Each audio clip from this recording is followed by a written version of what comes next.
ಜೀನಾಗೆ ಸಂಪಾದಕತ್ವದಲ್ಲಿ ಜಿಎನ್ಎಸ್ news ಸಾಗರಿಸುತ್ತದೆ ಆಚೆ ಈಚೆ. ಶನಿವಾರದ news ಅಪ್ಡೇಟ್ಗೆ ತಮಗೆ ಸ್ವಾಗತ. ಮುಖ್ಯಾಂಶಗಳು. ರೈತ ಸಂಘದ ತಾಲೂಕು ಅಧ್ಯಕ್ಷರಾಗಿ ಸುಂದರ್ ಸಿಂಗ್. ಡಿಸೆಂಬರ್ 21ರಂದು ಸುಂದರ ಸ್ಮರಣಾರ್ಥ ರೈತ ಸಮಾವೇಶ. ಅಡಿಕೆ ಹಾನಿಕಾರಕ ವರದಿ ವಿರುದ್ಧ ರೈತ ಸಂಘ ಸಾಮೂಹಿಕ ನಾಯಕತ್ವ ಶಾಖೆಯಿಂದ ಪ್ರಧಾನಿ ಅವರಿಗೆ ಮನವಿ. ವಿನೋಬ ನಗರ ಸೇತುವೆ ನಿರ್ಮಾಣ ಸ್ಥಳಕ್ಕೆ ಶಾಸಕರ ಸೂಚನೆ ಮೇರೆಗೆ ಕೈ ಪ್ರಮುಖರ ಭೇಟಿ. ಈಗ ಸುದ್ದಿಯ ವಿವರ. ರೈತ ಸಂಘದ ತಾಲೂಕು ಅಧ್ಯಕ್ಷರಾಗಿ ಸುಂದರ್ ಸಿಂಗ್ ಅವರನ್ನು ನೇಮಕ ಮಾಡಲಾಗಿದೆ. ಪ್ರಧಾನ ಕಾರ್ಯದರ್ಶಿಯಾಗಿ ಸತೀಶ್ ಅಂಗಡಿ ನೇಮಕವಾಗಿದ್ದಾರೆ ಎಂದು ಕರ್ನಾಟಕ ರಾಜ್ಯ ರೈತ ಸಂಘದ ಉಪಾಧ್ಯಕ್ಷ ಶಿವಾನಂದ ಕುಗ್ವೆ ತಿಳಿಸಿದರು. ಶನಿವಾರ ಸುದ್ದಿಗೋಷ್ಠಿಯಲ್ಲಿ ಮಾತನಾಡಿದ ಅವರು, ರೈತ ಸಂಘದ ಒಂದು ಕಾರ್ಯಕಾರಿಣಿ ಸಭೆ 28ನೇ ತಾರೀಕು ನಡೆಯಿತು. ಇದೇ 28ಕ್ಕೆ. ಈ ಸಂದರ್ಭದಲ್ಲಿ ನಮ್ಮ ಇಂದಿನ ತಾಲೂಕು ಅಧ್ಯಕ್ಷರಾಗಿದ್ದಂಥ ಮಂಜಪ್ಪ, MD ಮಂಜಪ್ಪ ಹಿರೇನೆಲ್ಲೂರು ಇವರು ರಾಜೀನಾಮೆ ಕೊಟ್ಟಿದ್ದರಿಂದ ಅದೊಂದು ತೆರವಾಗಿತ್ತು ಅಧ್ಯಕ್ಷರ ಪೋಸ್ಟು. ಆ ಸ್ಥಾನಕ್ಕೆ ನಮ್ಮ ಸ್ನೇಹಿತರಾದ ಮತ್ತು ಮಾಜಿ ಪುರಸಭಾ ಸದಸ್ಯರಾದಂಥ ಮತ್ತು ರೈತರೂ ಆದಂಥ ಸುಂದರ್ ಸಿಂಗ್ ಅವ್ರನ್ನ ನಮ್ಮ ಕಾರ್ಯಕಾರಿಣಿ ಸಭೆಯಲ್ಲಿ ಸರ್ವಾನುಮತದಿಂದ ಆಯ್ಕೆ ಮಾಡಿ ಅವ್ರಿಗೆ ಆ ಜವಾಬ್ದಾರಿಯನ್ನು ಕೊಟ್ಟಿದ್ದೀವಿ. ಹಾಗೆ ತಾಲೂಕು ಸಮಿತಿಯ ಕಾರ್ಯದರ್ಶಿಯಾಗಿ ಸತೀಶ್ ಅಂಗಡಿ ಅಂತ ಯಲಕುಂದಿ ಗ್ರಾಮದ ನಮ್ಮ ಯುವಕರು, ಅವರು ಕೂಡ ಆಯ್ಕೆ ಆಗಿದ್ದಾರೆ ಸರ್ವಾನುಮತದಿಂದ. ಹಾಗೆ ಉಳಿದಂತೆ ಎಲ್ಲ ಪದಾಧಿಕಾರಿಗಳು ಇರ್ತಾರೆ. ಅದು ಒಂದು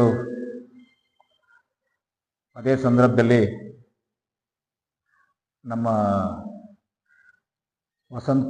ND ವಸಂತ್ ಕುಮಾರ್ ಅವರು ಈ ಕಳೆದ ತಿಂಗಳ ನಡೆದಂಥ ರಾಜ್ಯ ರಾಜಕಾರಣಿ ಸಭೆ ಚಿತ್ರದುರ್ಗದಲ್ಲಿ ನಡೆಯಿತು. ಆ ಸಂದರ್ಭದಲ್ಲಿ ಅವರಿಗೆ ಒಂದು ವಿಶೇಷವಾದ ಅಂದರೆ ರಾಜ್ಯ ಪ್ರಧಾನ ಕಾರ್ಯದರ್ಶಿ ಸ್ಥಾನವನ್ನು ಕೂಡ ಅವತ್ತು ನಮ್ಮ ಸಮಿತಿ ಕೊಟ್ಟಿದೆ. ಹಾಗಾಗಿ ಈಗ ಅವರು ರಾಜ್ಯ ಪ್ರಧಾನ ಕಾರ್ಯದರ್ಶಿಯಾಗಿ ಸ್ಥಾನ ವಹಿಸಿರೋದ್ರಿಂದ ಅವರಿಗೂ ಕೂಡ ನಮ್ಮ ಕಾರ್ಯಕಾರಿಣಿ ಸಮಿತಿಯಲ್ಲೆಲ್ಲ ಅವರಿಗೆ ಅಭಿನಂದನೆ ಕೂಡ ಸಲ್ಲಿಸಿದ್ವಿ ಆ ಸಂದರ್ಭ. ಮತ್ತು ಈ ಸಮಿತಿ ಸಭೆಯಲ್ಲಿ ನಾವು ಭಾಳ ಒಂದು ಪ್ರಮುಖವಾದಂಥ ಕಾರ್ಯಕ್ರಮ ಇದೆ, ಅದನ್ನು ತೀರ್ಮಾನ ಮಾಡಿದ್ದೀವಿ. ಈ ಡಿಸೆಂಬರ್ 21ಕ್ಕೆ ನಮ್ಮ ಸಂಸ್ಥಾಪಕರಲ್ಲೊಬ್ಬರಾದಂಥ ND ಸುಂದರೇಶ್ ಅವರ ಒಂದು ನೆನಪು ಕಾರ್ಯಕ್ರಮ ಅಂತೇಳಿ ಅದೊಂದು ರೈತ ಮಹಾಸಮಾವೇಶ ಥರ ಮಾಡ್ತಾ ಇದ್ದೀವಿ. ರೈತ ಸಮಾವೇಶ, ಅದರಲ್ಲಿ ಶಿವಮೊಗ್ಗ ಜಿಲ್ಲೆಯ ರೈತರ ಈ ಪ್ರಚಲಿತ ಸಮಸ್ಯೆಗಳ ಬಗ್ಗೆ ಒಂದು ಚರ್ಚೆ ನಡೀತದೆ. ದೊಡ್ಡ ದೊಡ್ಡ ಗಣ್ಯರು, ರೈತ ಪರ ಚಿಂತಕರು ಅವರೆಲ್ಲ ಕೂಡ ಅವತ್ತು ಬರ್ತಾರೆ. ನಮ್ಮ ರಾಜ್ಯ ರೈತ ಸಂಘದ ಮುಖಂಡರು ಬರ್ತಾರೆ. ಆ ಸಭೆಯಲ್ಲಿ ನಾವು ಸರ್ಕಾರಕ್ಕೆ ನಮ್ಮ ರೈತರ ಸಮಸ್ಯೆಗಳನ್ನು ಬಗೆಹರಿಸೋ ಕಡೆ ಗಂಭೀರವಾಗಿ ತಗೊಳ್ಬೇಕು ಅಂತ ಒಂದು ಒತ್ತಾಯ ಕೂಡ ಆ ಸಭೆಯಲ್ಲಿ ನಾವು ಮಾಡೋಕ್ಕೆ ತೀರ್ಮಾನ ಮಾಡಿದ್ದೀವಿ.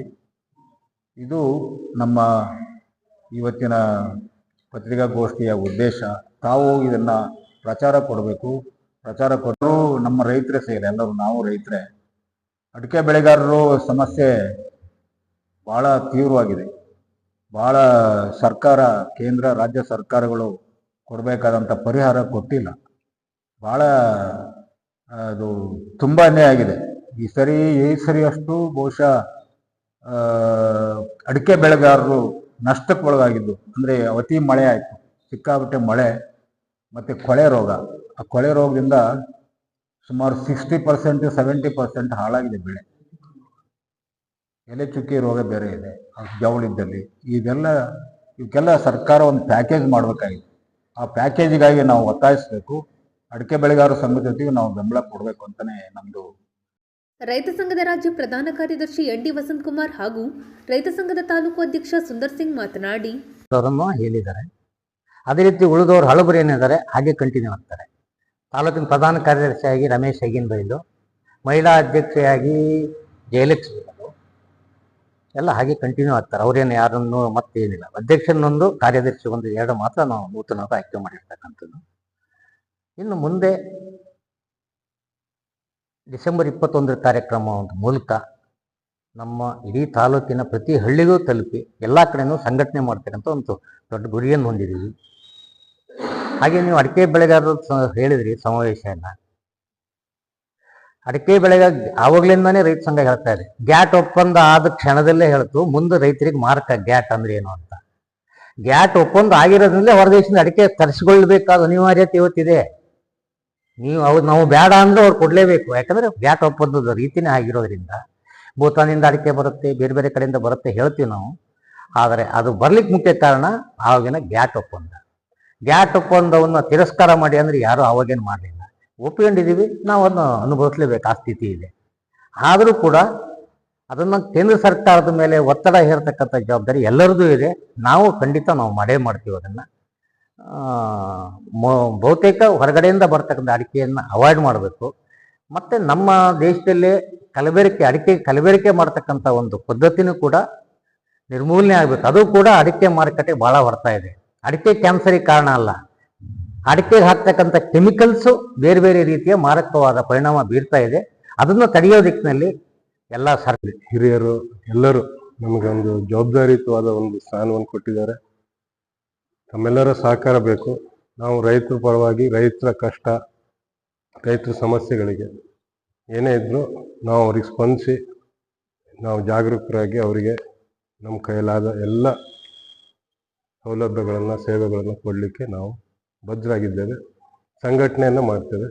ಎಲ್ಲ ಗ್ರಾಮಗಳಲ್ಲೂ ರೈತ ಸಂಘದ ಸದಸ್ಯರು ಇರಬೇಕು. ಆ ನಿಟ್ಟಿನಲ್ಲಿ ನಾವು ಕಾರ್ಯವನ್ನು ಹಮ್ಮಿಕೊಳ್ತೇವೆ.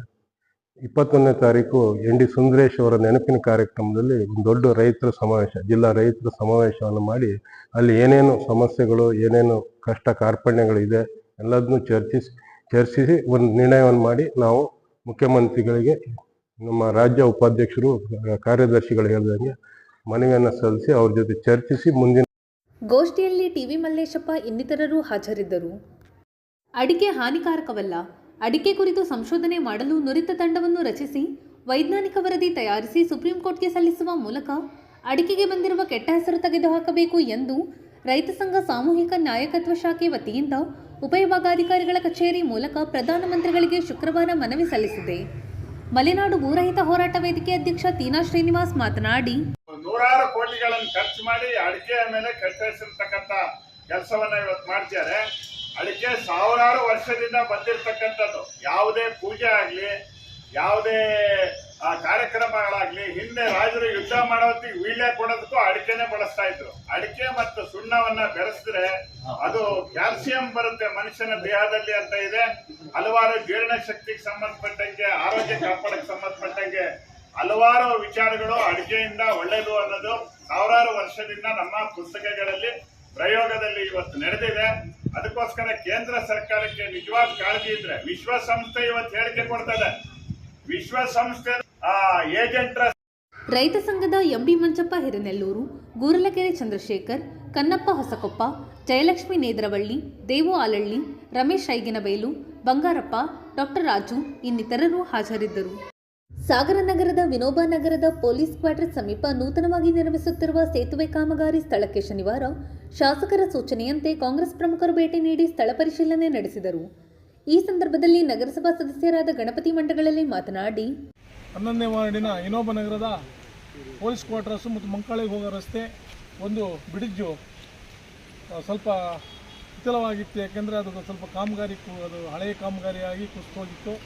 ಶೀಘ್ರದಲ್ಲೇ ಮಾನ್ಯ ಶಾಸಕರಾದ ಗೋಪಾಲಕೃಷ್ಣ ಬೇಳೂರವರು ಬಂದು ಸ್ಥಳಕ್ಕೆ ಬಂದು ಅದು ವೀಕ್ಷಣೆ ಮಾಡಿ ಅದಕ್ಕೆ ತಕ್ಷಣ ಆಗಬೇಕು ಅಂತ ಹೇಳಿ 40 ಲಕ್ಷ ರೂಪಾಯಿನ ಇಟ್ಟು ಟೆಂಡರ್ ಸದ್ಯ ಆಗಿದೆ. ಗುರುಗೌಡರು ಬೇಸೂರವರಿಗೆ ಇಲ್ಲಿವರೆಗೂ ಮಳೆಗಾಲ ಇರೋದ್ರಿಂದ ಯಾವುದೇ ಕಾಮಗಾರಿಗಳನ್ನ ಮಾಡಲಿಕ್ಕಾಗಿರಲಿಲ್ಲ. ಈಗಾಗಲೇ ಮಳೆಗಾಲ ಕಡಿಮೆ ಆಗಿದೆ. ಕಂಟ್ರಾಕ್ಟು ಈಗಾಗಲೇ ಮೆಟೀರಿಯಲ್ಸ್ ಎಲ್ಲ ತಂದು ಕಂಟ್ರಾಕ್ಟು ನಮ್ಮ ಜೊತೆಗಿದ್ದಾರೆ. ಈಗಾಗಲೇ ಎಲ್ಲ ಇಂಜಿನಿಯರ್ಸ್ ಬಂದು ವೀಕ್ಷಣೆ ಮಾಡಿ ಕಂಟ್ರಾಕ್ಟ್ಗಳಿಗೆ ಸೂಚನೆ ಕೊಟ್ಟಿದ್ದಾರೆ. ಹಾಗೆ ಮಾನ್ಯ ಶಾಸಕರು ತಕ್ಷಣ ಕಾಮಗಾರಿ ಬ್ರಿಡ್ಜ್ ಮುಗಿಬೇಕು ಅಂತ ಹೇಳಿ ಶಾಸಕರ ಸೂಚನೆ ಮೇರೆಗೆ ನಾವು ಇವತ್ತು ಕಂಟ್ರಾಕ್ಟರ್ ಜೊತೆಗೆ ಆ ಮೆಟೀರಿಯಲ್ಸ್ ಎಲ್ಲ ಈಗ ತಗೊಂಡು ಹಳ ಪರಿಶೀಲನೆಗಾಗಿ ನಾವು ಬಂದಿದ್ದೀವಿ. ಯಾರು ಏನೇ ಹೇಳ್ಬೋದು, ಇಷ್ಟು ದಿನ ಇಡೀ ದೇಶಕ್ಕೆ ಮಳೆ ಇತ್ತು, ರಾಜ್ಯಕ್ಕೆ ಮಳೆ ಇತ್ತು, ತಾಲೂಕಿಗೆ ಮಳೆ ಇತ್ತು. ಜನ ಹೇಳ್ತಾ ಇರ್ತಾರೆ ಕೆಲಸ ಆಗಿಲ್ಲ ಅಂತೇಳಿ. ಮಾನ್ಯ ಶಾಸಕರು ಇದನ್ನು 10 ಅಲ್ಲ 100 ಸರಿ ನಮ್ಮ ಗುರುಗಳು ಫೋನ್ ಮಾಡಿದ್ದಾರೆ. ಪಾಪ ಕನ್ಸ್ಟ್ರಕ್ಷನ್ ಏನು ಮಾಡ್ತಾರೆ, ಮಳೆಗಾಲ ಆ ಥರ ಪರಿಸ್ಥಿತಿಯಲ್ಲಿ ಇತ್ತು. ಈ ಭಾಗದ ಜನರಿಗೆ ತೊಂದರೆ ಆಗಬಾರ್ದು ಅಂತೇಳಿ 40 ಲಕ್ಷ ರೂಪಾಯಿ ಇಟ್ಟಿದ್ದಾರೆ ಸಾಹೇಬರು. ಹಾಗೆಯೇ ಆ ಎದುರುಗಡೆ ಬಿಡ್ತು ಸಣ್ಣದಾಗಿದೆ, ಪೊಲೀಸ್ಗಳು ಅದನ್ನು ಅಗಲ ಮಾಡಲಿಕ್ಕಾಗಿ ಅದಕ್ಕೂ ಈ ಗ್ರಾಂಟನ್ನು ಈಗಾಗಲೇ ಇಡಲಿಕ್ಕೆ ರೆಡಿ ಮಾಡಿದ್ದಾರೆ. ಅದನ್ನು ಇಂಜಿನಿಯರ್ ಬಂದು ಈಗ ಅಳತೆ ಮಾಡಿ ವೀಕ್ಷಣೆ ಮಾಡಿದ್ದಾರೆ. ಇವತ್ತು ತಪ್ಪಿದ್ರೆ ನಾಳೆನೇ ಕೆಲಸ ಸ್ಟಾರ್ಟ್ ಆಗ್ತದೆ. ಯಾರೇ ವಿರೋಧಿಸ್ತಾರೋ, ಯಾರು ಏನು ಬೇಕಾದರೂ ಆಗಲಿ ಈ ಕಾಮಗಾರಿ ತಕ್ಷಣ ಆಗ್ತದೆ. ಈ ಭಾಗದ ಜನರಿಗೆ ಅನುಕೂಲ ಆಗಬೇಕಂತೇಳಿ ಮಾನ್ಯ ಶಾಸಕರು ಮಾಡಿದ್ದಾರೆ. ಇವತ್ತು ಹಾಗೆಯೇ ನಮ್ಮ ಪಕ್ಷದ ಮುಖಂಡರುಗಳು, ನಮ್ಮೆಲ್ಲ ನಮ್ಮ ಶಂಕರಣ್ಣ, ನಮ್ಮ ನಾಯಕರು, ನಮ್ಮ ಎಲ್ಲರೂ ಇವತ್ತು ಯಾಕೆ ಬಂದಿದ್ದಾರೆ ಅಂದರೆ ಈ ಭಾಗದ ಜನರಿಗೆ ಒಳ್ಳೆಯದಾಗಬೇಕು ಅಂತ ಹೇಳಿ ಶಾಸಕರು ಕಳಿಸಲಿಕ್ಕಾಗಿ ಬಂದಿದ್ದಾರೆ. ಗುರುಗೌಡ ಬೇಗ ತಕ್ಷಣ ಕೆಲಸ ಮಾಡಬೇಕು. 2 ತಿಂಗಳು ಕೊಟ್ಟು ಶಾಸಕರ ಆಪ್ತ ಕಾರ್ಯದರ್ಶಿ ಶ್ರೀನಿವಾಸ್, ಪ್ರಮುಖರಾದ ವಿ ಶಂಕರ್, ರಮೇಶ್ ಚಂದ್ರಗುತ್ತಿ, ನಿತ್ಯಾನಂದ ಶೆಟ್ಟಿ, ರಮೇಶ್ ಚೌಟಗಿ, ಭಾಸ್ಕರ್ ನಾಯ್ಕ್, ಸಂಧ್ಯಾ ನಾಯ್ಕ್ ಇನ್ನಿತರರು ಹಾಜರಿದ್ದರು. ಇದು ಶನಿವಾರದ ಸಮಗ್ರ ಸುದ್ದಿ. ನಿರಂತರ ಸುದ್ದಿಗಾಗಿ ನೋಡ್ತಾ ಇರಿ GMS ನ್ಯೂಸ್. ನಮಸ್ಕಾರ.